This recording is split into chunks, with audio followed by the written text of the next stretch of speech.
Hey y'all, this is Cindy. I'm the Tireless Tangler, and you've arrived at day 44 of the 100 Days of Zentangle Project 2019.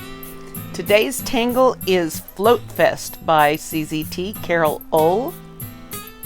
This is another challenging one for me.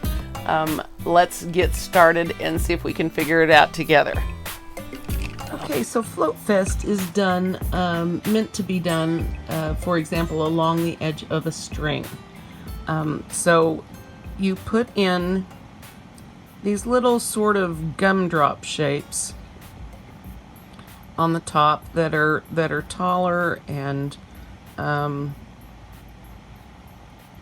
they come up higher than the others. You're standing in my light, baby. Oh, no, you're actually not. SB says, hey, everybody. What's up? Thumbs up to y'all. Oh, there's a big thumb up. Okay, get out of here before you mess me. Thank you, my love. Right.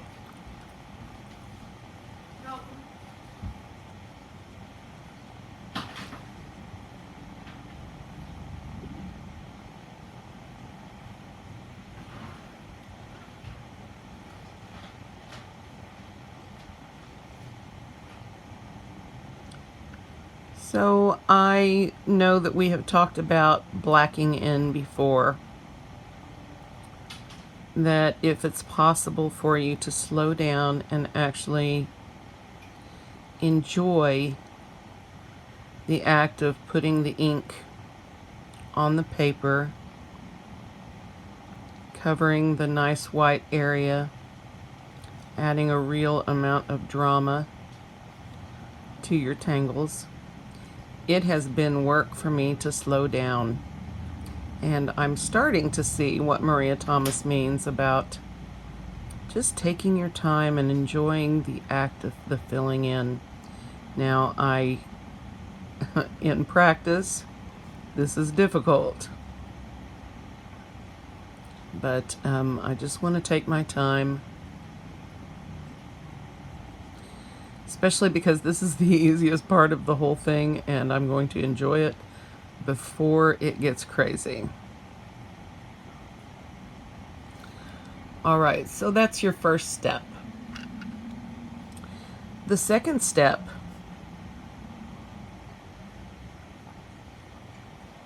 oh man, where's my step out?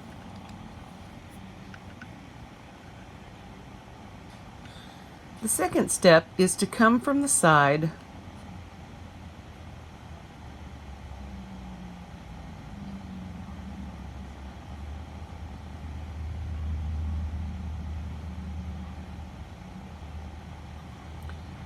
and make an arid curve that comes down in the second one over.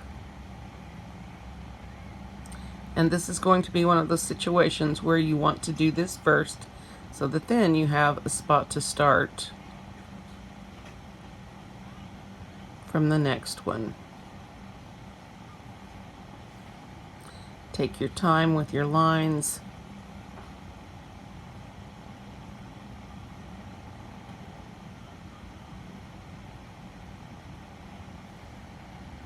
Something like this.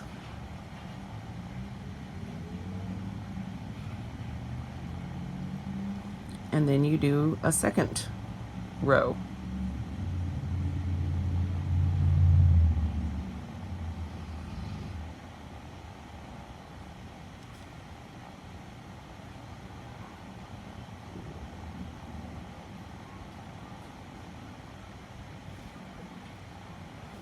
And of course, you can bring these over here. Whoops. All right. To sort of extend that look. If you were to continue. Okay. And then you continue this until you feel you've gone tall enough.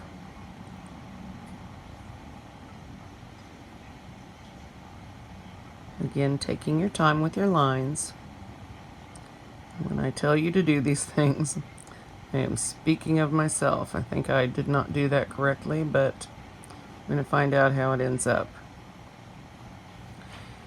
So once you've reached as far as you want to go with this, tall-wise, then the next step is to come back down to the first row and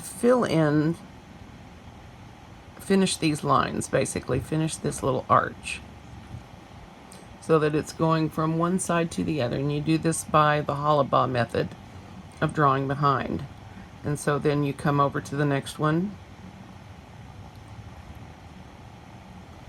and finish that. And here, see? Now, the next one is going to come here. And this is the part where I start losing what I'm trying to do. But the goal is for each of these to start and end on these little black humps, or blocks, or mountains, or blocks. You know what I mean. So gumdrops. There, we're going with gumdrops today. So take your time, go through, follow each one of these arches all the way around.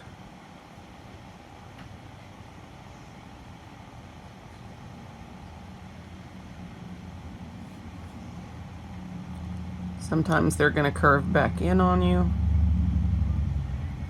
Sort of let them do their thing. But when you start filling in some of these, then after the first one or two rows, it starts to get confusing and you start to sort of lose your continuity. But if you keep going through with each one, following it through to its end, and trying to make it come down,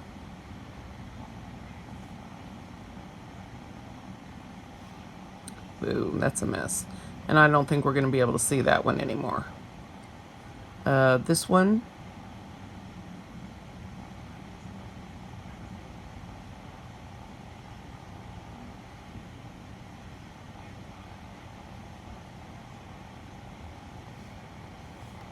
so just keep going in this fashion.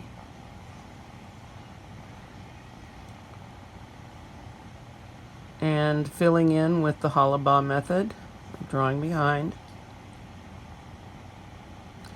And do the best you can to finish these all down to the bottom.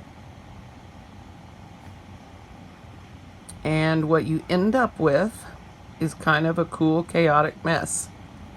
Okay. But it does remind me of like parade floats or something like that, Floatfest.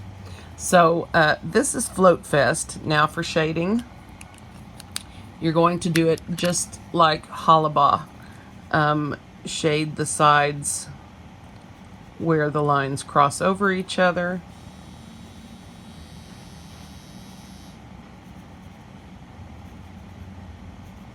Like this.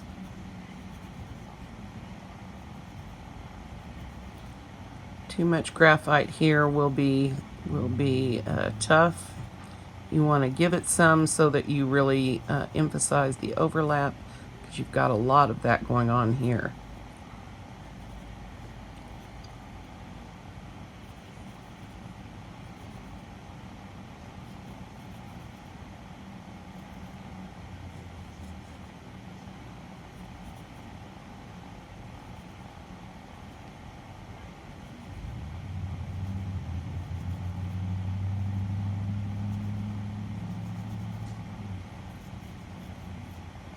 And maybe a little graphite where these are coming down around here. I may have missed several spots here, but this is enough to give you the idea of what you're going to look for. And then let's try to blend it out a little bit. If you get too much graphite, you can lift it off with a kneaded eraser or a mono zero or pencil tip eraser, whatever works for you.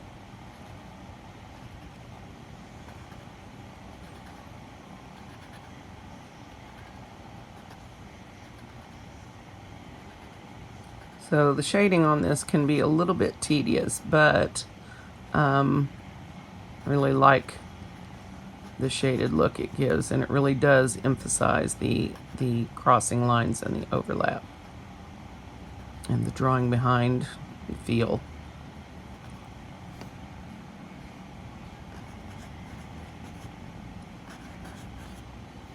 And I suppose you could roll like that with it. So this is Floatfest by Carole Ohl, CZT. Let's get it in the pattern.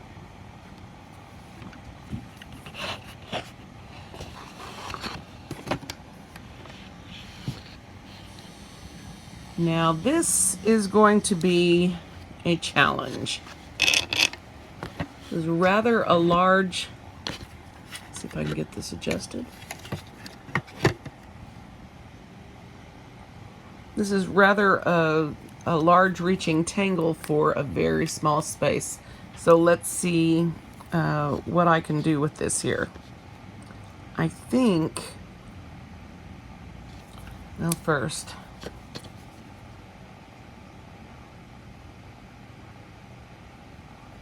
wow, look how nice and smooth that went.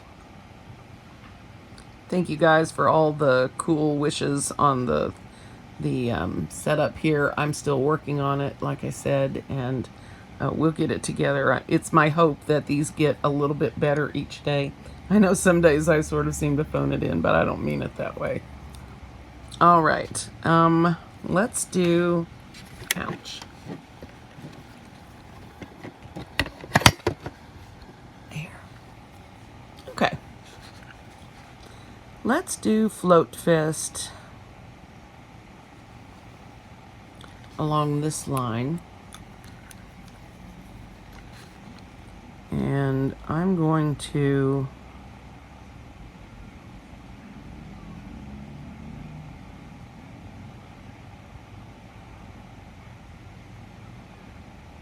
take my time blacking in. I'm going to keep these nice and tall so that all of the lines have a good landing space. And I think I will put these pretty close together. So the whole time you've been doing that? No, not the whole time. So I don't know, my iPad is acting up and I don't know how much of this we lost, but we did go through it in the step out. So this is where I'm at. I apologize for that. It is time to upgrade my tablet, and I'll be doing that as soon as I can afford to.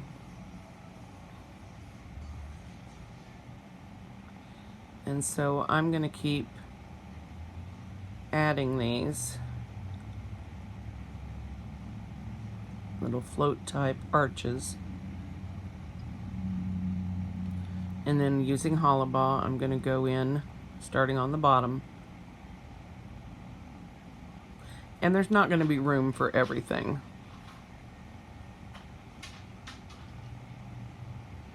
Just try to follow the natural curve down. That one will be obscured. That one will come down.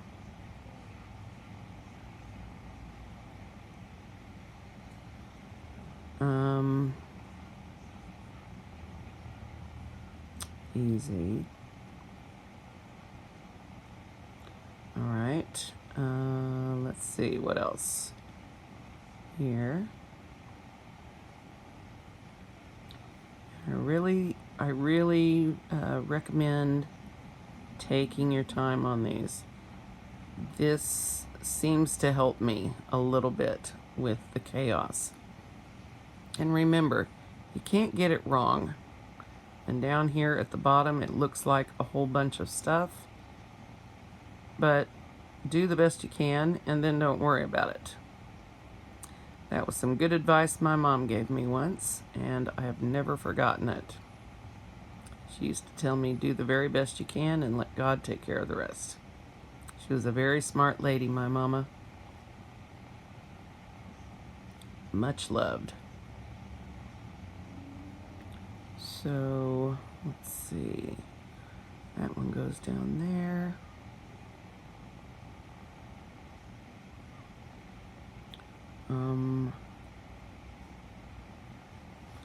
So I think that's it. I think I've got most of them. So cool. All right. So now let's shade it a little bit and we will call it done for day 44. Unbelievable, you guys. Unbelievable. 44 days. And the fact that there are more people every day is just awesome. I think it's just awesome.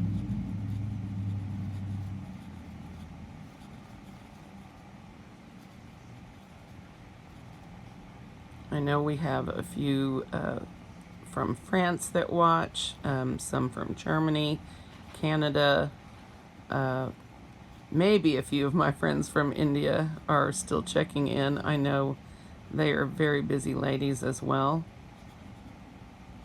But I am extraordinarily blessed to have had everyone to join in, and I just am thrilled with the outcome. And I have seen some on Instagram that are just so beautiful. And I really want to give myself some time to play with this and sort of get creative. It's fun.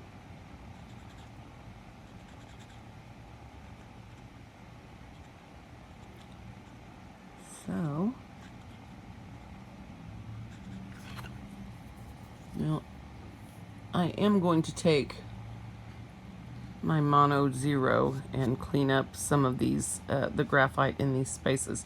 But this is Floatfest by Carole Ohl for day 44. And I am going to see you guys tomorrow for day 45. We are 5 days away from 50 days. Thank you for not letting me walk this path alone.